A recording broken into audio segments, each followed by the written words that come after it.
This is Bill Ryan from Project Camelot and Project Avalon, and the date is the 16th of February 2010, and this is a bit of an unusual video presentation here because I'm taking the step of making a video as an interpretation and as a commentary on an audio interview which we did with an important witness who came and reported his story to Project Camelot a little while ago, about a couple of weeks ago. And as with many of our witnesses, this person wanted to remain anonymous, but he has agreed that we transcribe the audio, and so we've got this as a transcript.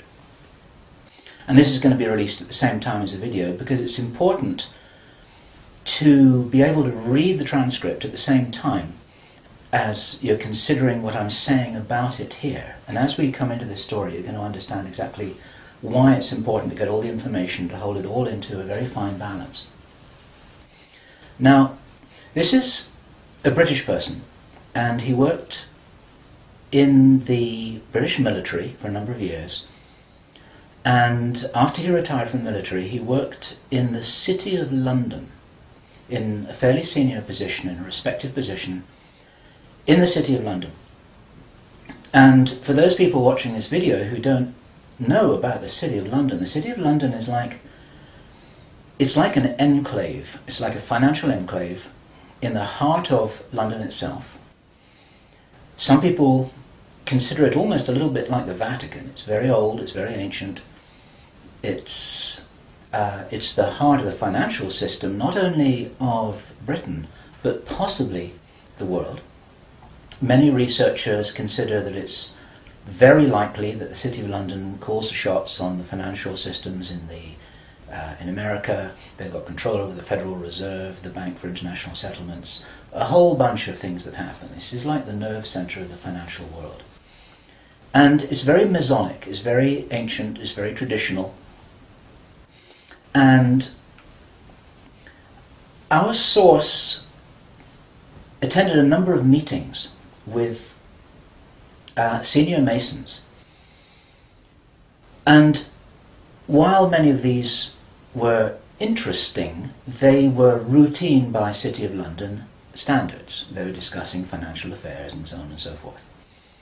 And then in June 2005, he attended another meeting that he thought was going to be a routine meeting, but actually this was something rather unusual, and he realized it was unusual as soon as he arrived. In fact, in his interview with us, the one which we have the transcript of, you will see that he says that he felt it was an accident that he was there. He shouldn't really have been there. He didn't know what was happening. And as such, he didn't really participate in the meeting. He was there as a little bit as a fly on the wall. He was just listening to what was happening. And at first he didn't even understand what was being discussed. Now, the people there were Masons. There were senior Masons. They were about 25 or 30 people there, including senior politicians who most people in the UK would recognize by name. I do not know who they were. He didn't name them, and I didn't ask them, but he said these are well-known names. The chief of police was there, representatives from the church, representatives from the military, 25 or 30 people. And as he listened to this story being discussed, it was an informal meeting. It wasn't like at a big table with kind of notepads and water glasses and minutes and an agenda and a chairman. There were just people in a room who were talking about all of this stuff. And what they were talking about was a plan that had clearly been made a long time ago. And what they were discussing was they were discussing the implementation of this plan. They were discussing how things were going, whether they were on track or not. And what, for example, to give a flavor of this, they were discussing between them some of the problems that they had in the implementation of their plan. And as this little presentation continues here, you'll realize what the plan was, and I'm going to be revealing this in very much the same way as it was revealed to our witness and as he revealed it to me, bit by bit, step by step. The first thing that he heard was they were talking about the fact that Israel didn't look as if it was getting prepared to attack Iran anytime soon. This was a problem. Even back in June 2005, they were apparently concerned that what it was that was planned on some kind of a timeline wasn't rolling out according to schedule, and this was an issue for them. So that attracted his attention very quickly, because he'd never been in a meeting when this kind of thing was discussed. Then they were talking about China and how powerful China was getting, both militarily and financially, very quickly, and that the Japanese weren't doing what they were supposed to do, which was to interfere in some way with the Chinese financial system. They weren't doing that, and this was another problem because China was getting too strong too quickly. Other things that were discussed were, for example, the coming financial crash, the centralization of resources, everything that we saw starting to happen in October 2008. They were planning that and referring to it in their meeting in June 2005. So there was clearly a rollout of some plan here, and he was quite shocked the more that he heard, and when he really realized what was happening, he was extremely shocked. And one of the reasons why I'm giving this video presentation now is to soften the blow and interpret this a little tiny bit, because it is shocking information. And what I also want to do is I want to try and differentiate out between what it was that he reported, because he'd heard it with his own ears, and what it is that is his speculation and my speculation about how all this fits together. It's very important information. We need to know this stuff. Even though it doesn't look like it's going to be on track, I don't think this will happen. I think that there are a bunch of crazy people there who are extremely determined to do something, and they were in a hurry, and this is important to understand, they were in a rush to try and roll out this sequence of events. Now, what he described is what the sequence of events was. It starts with Israel attacking Iran. Now, this hasn't happened yet. There have been a number of indications that there are forces which are trying to push this into happening. You've only got to follow the news for the last 2 years to realize that the public is being prepared for a justification for this kind of thing. Iran is being set up as being the bad guys that deserve something to happen to them, and so on and so forth. Now, that's going to be the start of what is like the opening gambit in a big chess game. And the plan is to provoke Iran or China to retaliate. And our guy, our source, who is a military man, is privately as convinced as he can be, although this has never been made public and this is not publicly known, that Iran does have nuclear weapons. He believes that they have been provided by China behind the scenes. And all of this is intended because it's all right with these controlling forces that Iran has nuclear weapons, because they want them to be used. The plan is for either Iran or for China to retaliate after Iran is struck with a nuclear weapon. At that point, there will be a limited nuclear exchange in the Middle East, followed by a ceasefire. He heard this being planned in this meeting. This is being choreographed. It's like the script for a movie. This is exactly what's intended to happen. And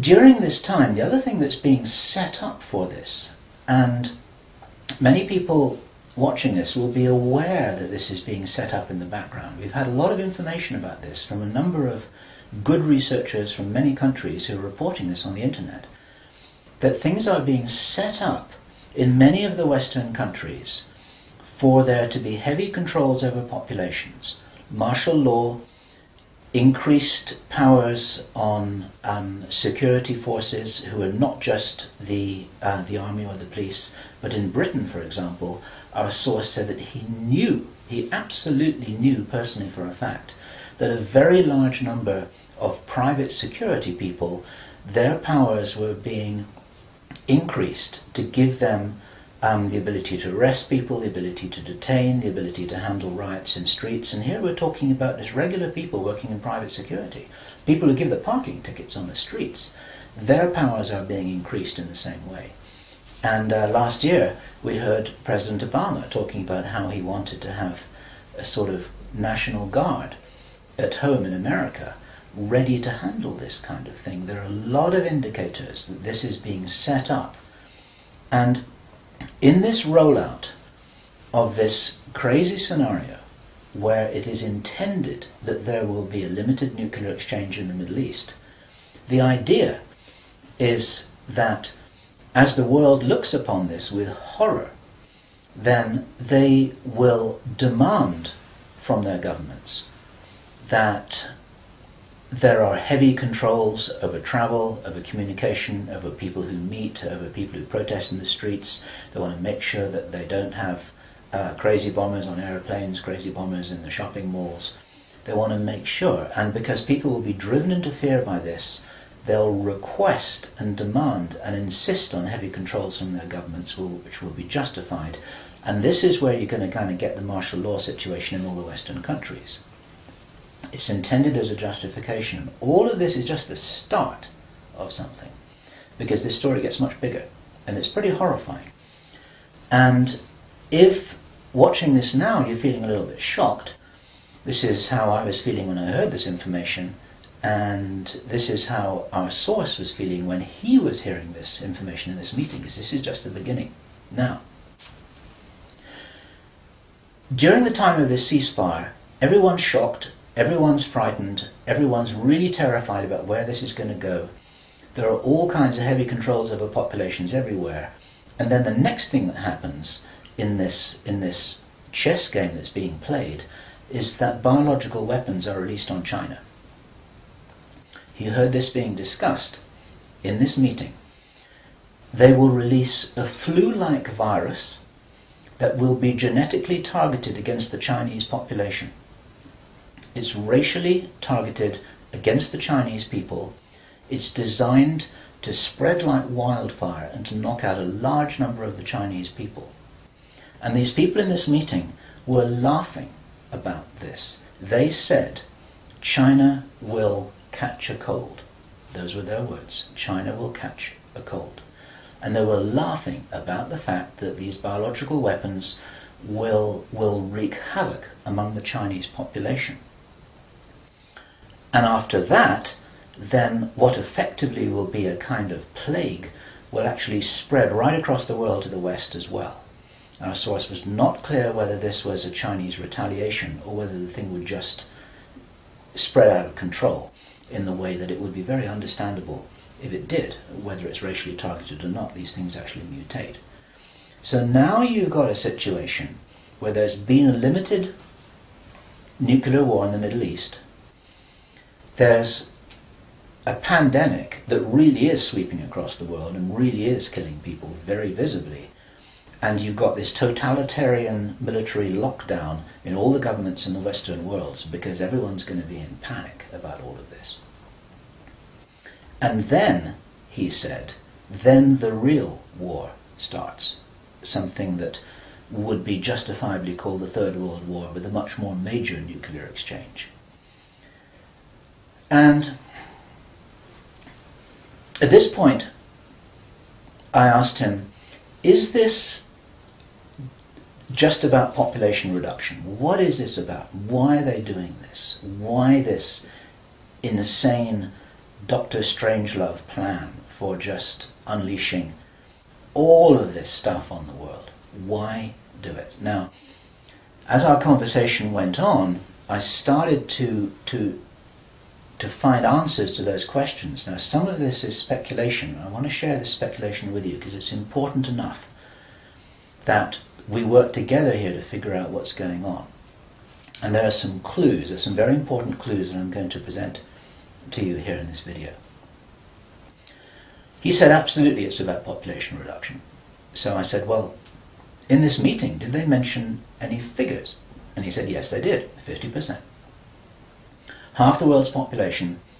This is planned as per the Georgia Guidestones.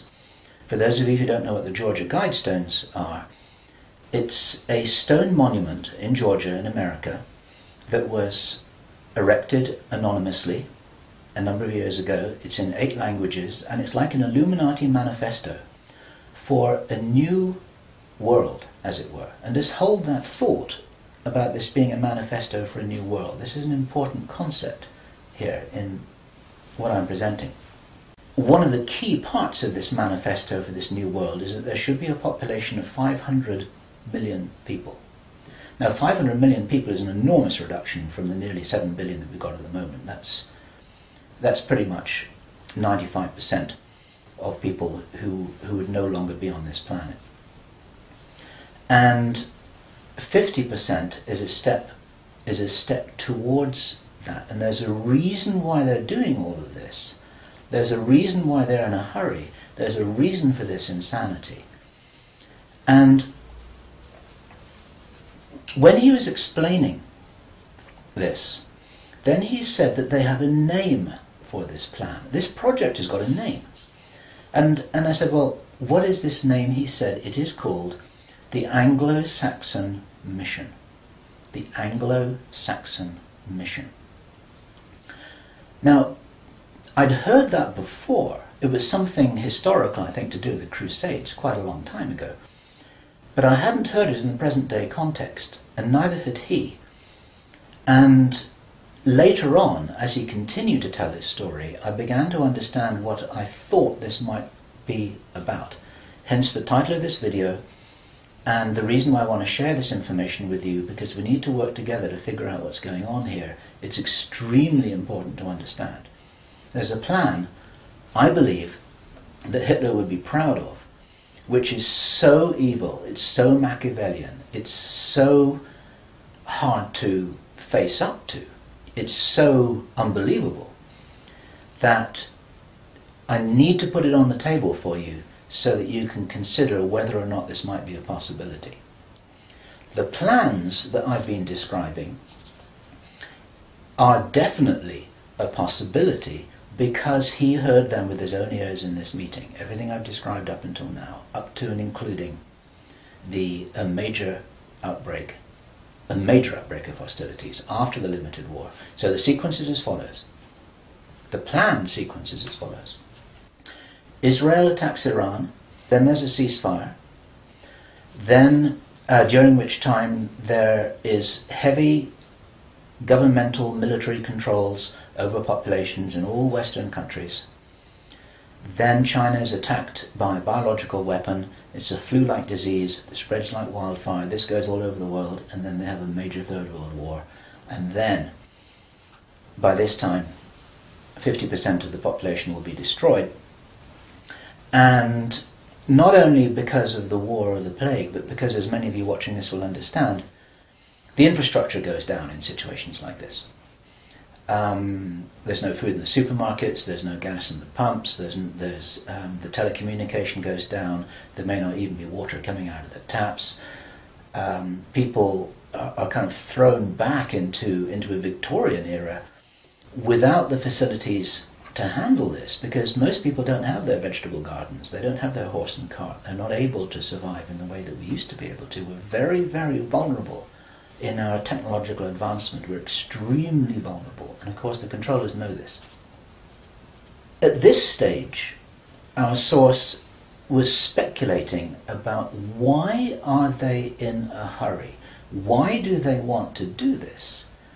And there's a sort of heavy irony here, which is like, I was saying, well, if you're going to plan the Third World War, then why not take your time over it and get it right and do a really good job? You can, this could be in 20 years' time or 30 years' time, it doesn't really matter. Why is there in such a rush? And our source said that he felt from inside information he's continued to receive, that this is still timed for something around 18 months from now. And that puts it around about the middle of 2011.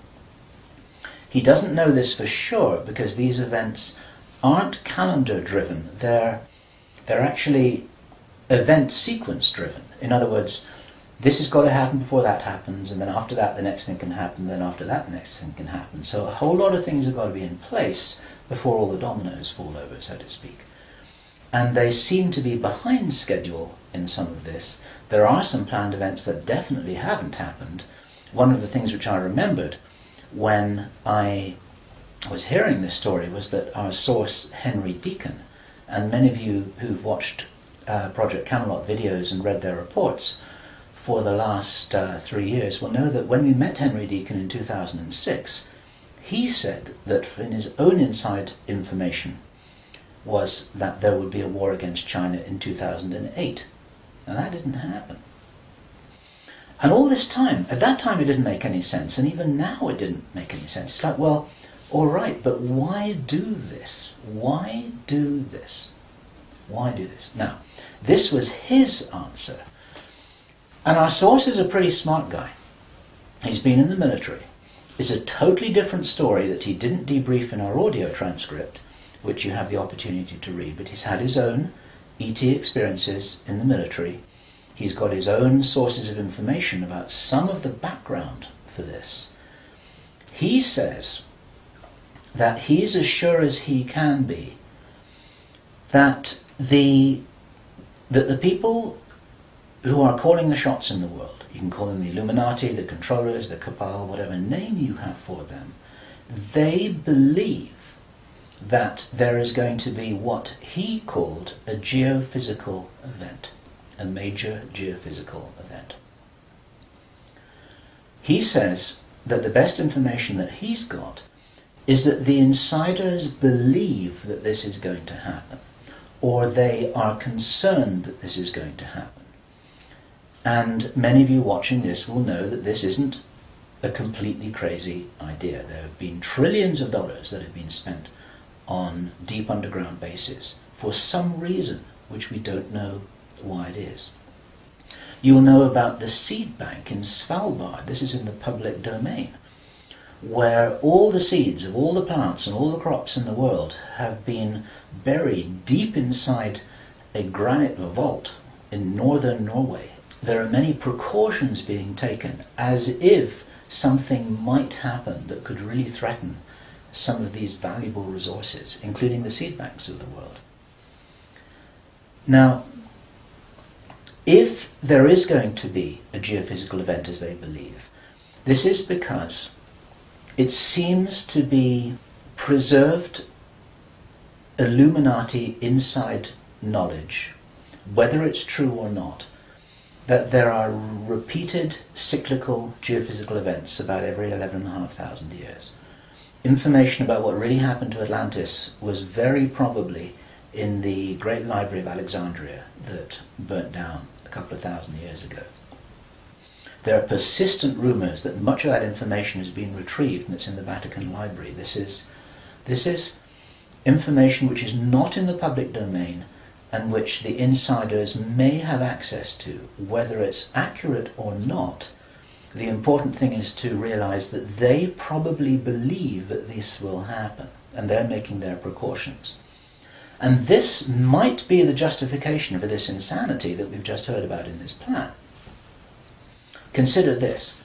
He said, if there's going to be a major geophysical event, something like a pulp shift, maybe it's Planet X, maybe it's some kind of energetic phenomenon that the solar system is going to be moving into, that's going to somehow destabilize the Earth or the Earth's crust in some way. We don't know. But if there were to be a major emergency like that, something that would actually make a war look very inconsequential, the thing that will help the human race to survive it, or will help parts of the human race to survive it, is if there is already emergency preparedness in place before it happens. In other words, if you knew that there was an emergency coming, if you knew, for instance, that there's a hurricane coming in to hit your city, then you put all the emergency preparedness in place beforehand. You have the troops ready, you have the infrastructure ready, you have the military ready, you have everything that you need ready to handle this situation so you can respond and react and recover in the best possible way. Our source suggests that the reason for this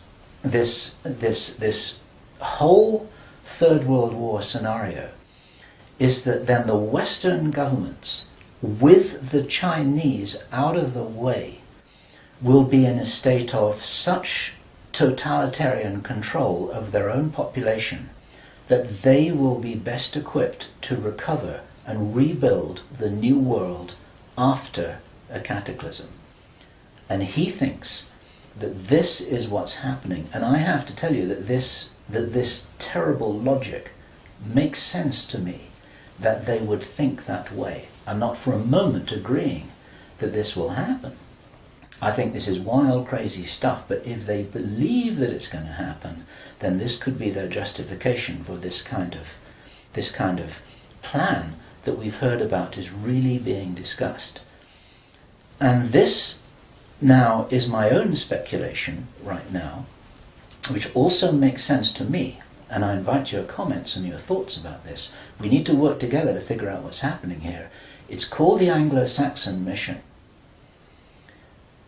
What that told me was that the reason for the name is because this is a white racist agenda for the inheriting of the new earth. It's a plan that Hitler would be proud of. If they think that a new earth needs to be rebuilt, a new world, think of that little phrase there. If a new world needs to be rebuilt after a cataclysm, they want the Anglo-Saxons to be doing it. They don't want the Chinese to be doing it. They get the Chinese out of the way first. And then the Anglo-Saxons will inherit this new world with the other nations, the Asian nations, the African nations, the South American nations.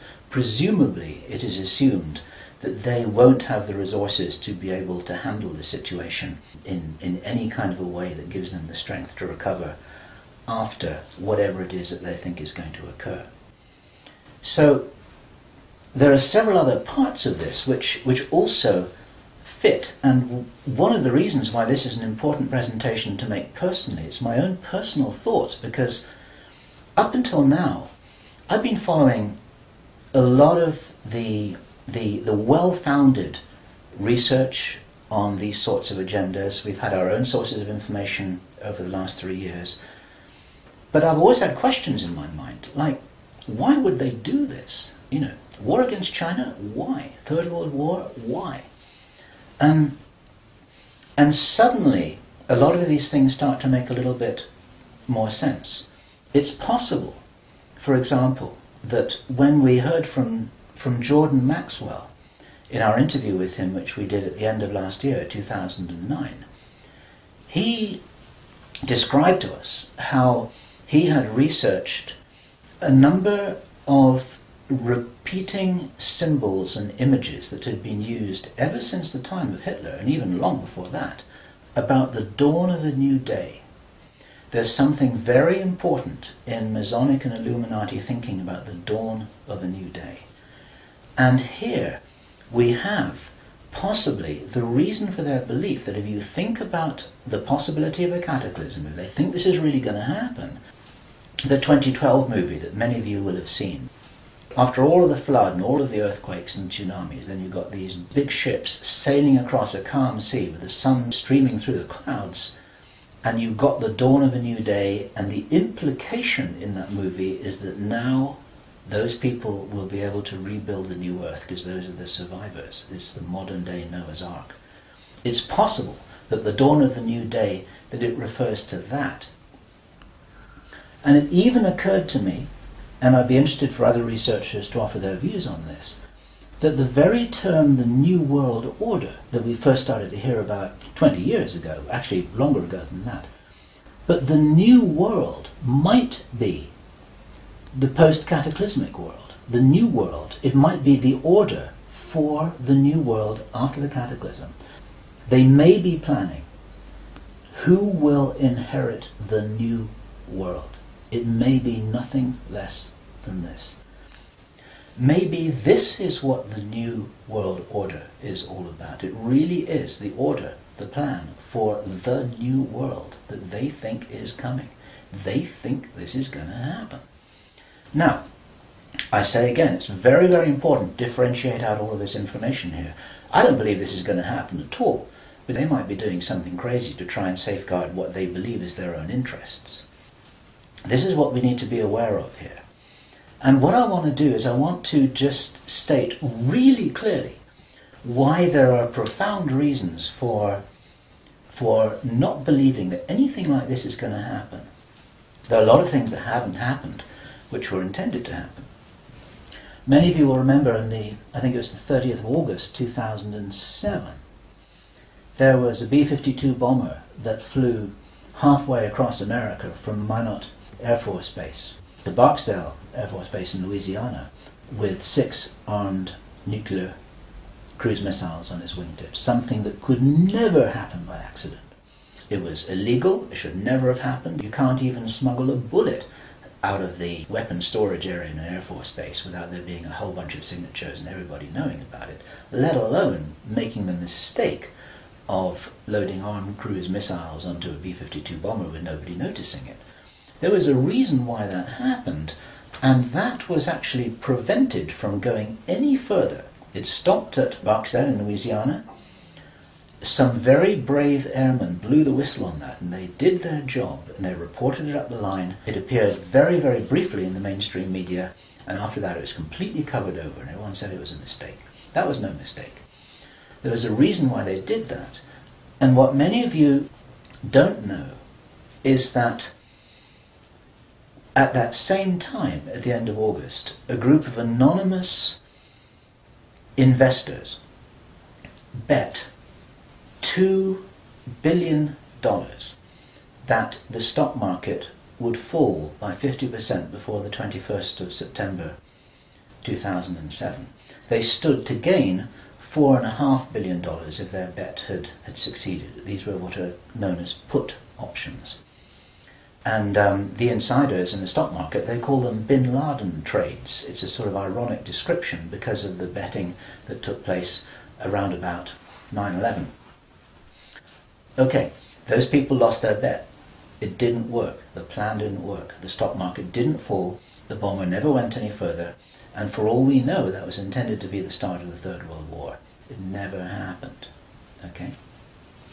We heard a few minutes ago, I was describing how Henry Deacon described that the war against China was meant to start in 2008. That didn't happen. A lot of people thought that was crazy. A lot of people thought he was crazy. Maybe he wasn't. Maybe he heard something that was a real plan, but they're 2 years behind schedule, and maybe this will never happen at all. There are a number of other things that may have been planned and which have never transpired. It's very interesting to think about the so-called Mexican flu outbreak, the swine flu outbreak. For the last 6 to 9 months we've been looking at a scenario where it looked as if they wanted to roll out vaccinations, they wanted a lot of people to get ill, they wanted to announce a pandemic. Even now there have been proposals to extend this pandemic declaration for another 2 years, and nothing's happening. In England we call it a storm in a teacup. There's nothing happening here. But maybe something was intended. Now, if it wasn't intended, it's possible that all of that could have been some kind of a test, just to see how people respond, to see how people react, to see how quickly it spreads, to see what the take-up of the vaccinations will be. And then, of course, us at Project Camelot and a number of other people who've been activists in this whole area trying to draw attention to all of this, now we're all on a database. They know who's going to stand up and start talking about all of this stuff. So it might have been an experiment, or it could have been a failed rollout of something. There's plenty of reason to believe that things are changing. This is the important thing.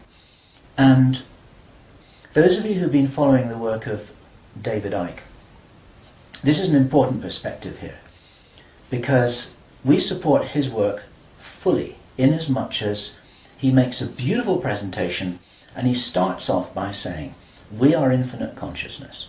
there are many ways to put this, but it's very hard to disagree with that. We're immortal, godlike beings who've long ago forgotten what our power was. The potential of consciousness is enormous. It's very important to realize that how powerful we are may be the single most important component in this whole picture that enables us to save the day. This may be what it's really all about. Admiral George Hoover, who died in 1998, he was in the Office of Naval Intelligence in the US Navy. He talked to researcher Bill Burns, the editor of UFO magazine, and Bill Burns described this conversation with George Hoover to George Norrie from Coast to Coast AM. And what Admiral George Hoover told Bill Burns was the biggest secret according to what the American Navy had found out. Very, very interesting story. They were talking about the Roswell visitors, and Admiral George Hoover said that these visitors were us from the future. They were time travelers. They weren't extraterrestrials. Now, other researchers and whistleblowers have spoken about the same thing, and this is fascinating in itself. But what Admiral George Hoover said the biggest secret really was, it had to do with the abilities and the power of the consciousness of these travelers. Because they were us from the future, what the military authorities had found out was what humans are really capable of. And he said that this had been buttoned up really tight, because if we knew how powerful we really were, how powerful we really could be, then we would, in his own words, cause chaos around us, and this could never be permitted. We could rearrange the reality around us in the way that we wanted to, in the way that, if this is real, that the future humans have learnt how to do, which gives them access to these sorts of incredible abilities, such as time traveling. Philip Corso, in his book The Day After Roswell, described in some detail how his understanding was that the way the craft works was they were like an amplification of the pilot's own consciousness. It was their consciousness, it was their ability to travel and bilocate that was amplified by the craft, and that actually all of these abilities are basically abilities connected with the consciousness of the beings themselves. And if they are us, this is the message for all of us here. We're being deliberately dumbed down. Our food is being poisoned. Our children are being lied to in the schools. We're being fed propaganda in the media. We're being forced into this tiny little box. We're being kept busy with game shows and ball games, and we are discouraged from really finding out what it is that is our heritage on this planet. Eric von Däniken has just published a book which is called History is Wrong. There's so much which we are denied. George Green describes that we are known as the useless eaters, this surplus population of billions of people, with a tiny number of people at the top of the heap who are dependent upon us to police each other and to laugh at each other and to stop each other from getting out of line, because we're encouraged to conform to how we're meant to be. And so there's this straitjacket that there's the opportunity for us to break out of, and it's this straitjacket which has been deliberately put in place by these very people who've been creating this plan. Where this plan originates from, it's very interesting to speculate. Our source told us that this has been in place for a long time. He first heard about the Angelsächsische Mission as long ago as 1976. The Illuminati symbolism about the dawn of a new day has been going on for a long time. Many people think that this plan requires such a superhuman level of intelligence and strategic understanding, and is so ruthless and so cold, that the logic suggests, and David Icke says this, Jordan Maxwell says this, we say this ourselves with full agreement, that this didn't come from a human source. People aren't capable of doing this against other people. There's something else behind this. We have to think big. We have to think from the highest spiritual viewpoint that we possibly can do. That these people shouldn't be fought. What must happen is we just withdraw our consent from these things that are being done to us, from this plan that we're part of, and as I was saying just before, if you're in the military or if you're in intelligence services, withdraw your consent from this, because these plans can't happen without it. There's something about the Illuminati and the way that they're operating that is very limited. They're using force, they're in a box, they're trying to counter what everybody I know is recognizing and referring to as a huge expansion of consciousness all over the world, an expansion of awareness. We get emails every day from people, often very young people, who are saying, I can really see what's happening in the world. Tell me what to do about this, but I'm ready. I'm ready to do something. I'm ready to do whatever it was that I came here for. I don't know what that is yet, but I know that we've got big problems. 20 years ago, people weren't saying that kind of thing. There's a huge rollout of some kind of an expansion of consciousness. It's a morphic field that's growing enormously. And there's something that's changing.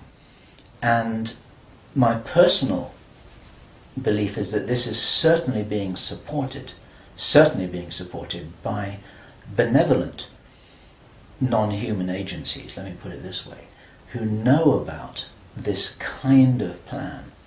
They don't know whether it's going to happen or not, but they know that it's being planned. A lot of contactees, there's some channel information. You need to consider channel information extremely carefully. But there is channel information, and there are contactee reports that all talk about scenarios like this and how we must be wary, how we must be careful, how we've got to guard against it, how we've got to insure against it, how we've got to be prepared for something like this. And it's entirely possible that this increase in consciousness is happening in direct response with this escalation of violent, forceful plans. It's like, as I've often said in my own presentations in the past, it's a little bit like a movie script itself, where you've got everything building up to a climax, so the forces of evil and the forces of consciousness just kind of getting ready for some kind of final confrontation. Now, I'm not trying to be biblical about this, and I know that this situation which I've just been describing is a little bit like the Armageddon War, but I do not believe that this kind of thing will actually come about. As I've said many times before, there was an interview which I did on Freedom Central, which you'll see on the Camelot site, where I say the single strongest reason that I have for not believing that anything is fixed, that we're all doomed, that anything really bad is going to happen, although I think we've got a lot of problems to solve, is because I wouldn't be here, and neither would you watching this now. I'd have incarnated on another planet. I'd have gone somewhere else. I'm not going to go and sit here in the firing line with no possible way of escaping. There's a job to do here, and many of you watching this will be aware of the fact that we're here to do jobs. It's what Dolores Cannon calls volunteers. We may be here for a reason.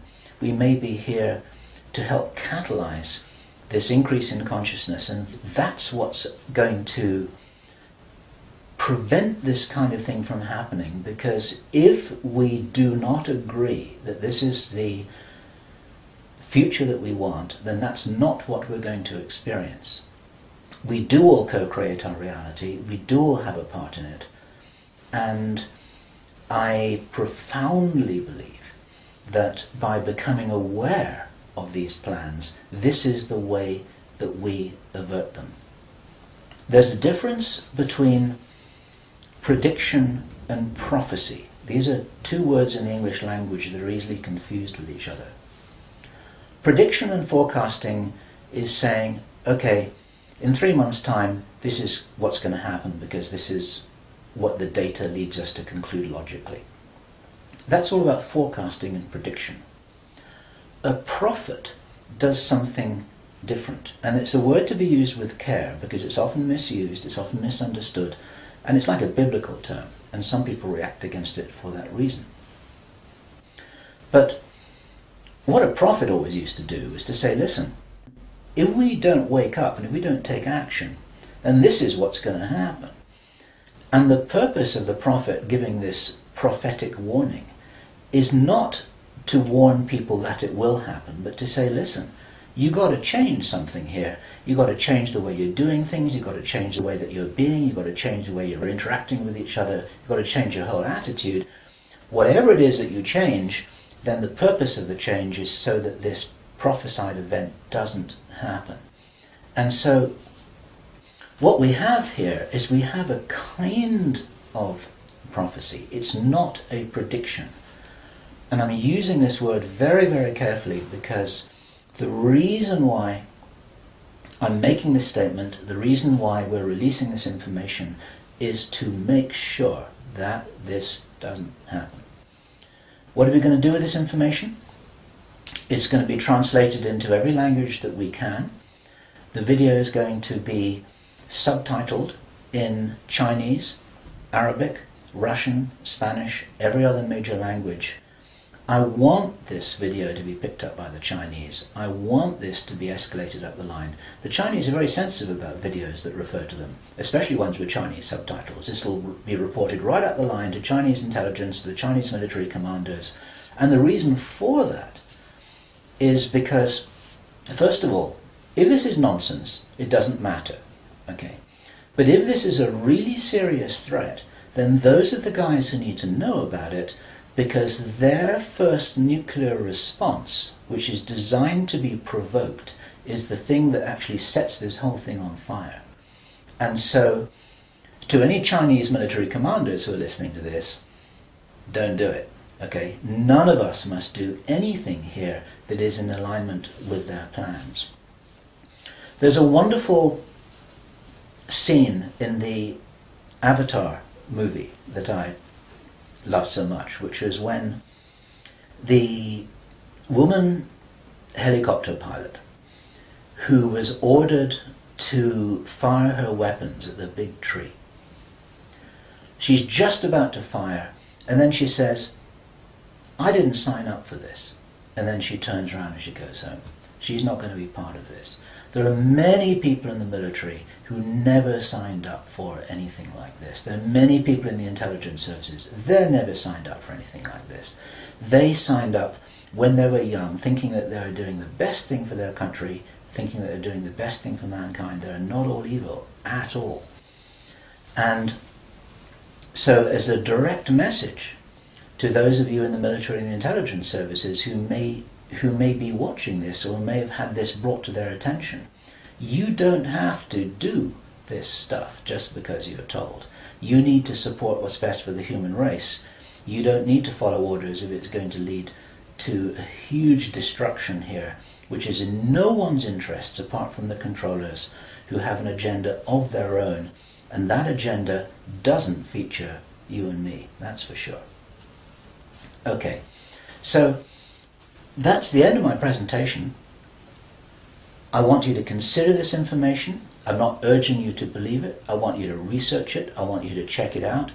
I want you to read the transcript carefully, and I want you to see whether this correlates with anything else that you know and understand that's come to your attention. We're all working together here. We're not trying to force you to believe anything at all. We need to be careful about this information, but at the same time, if there's any chance that this is true, if there's any chance that this is for real, then we have to know about it, okay?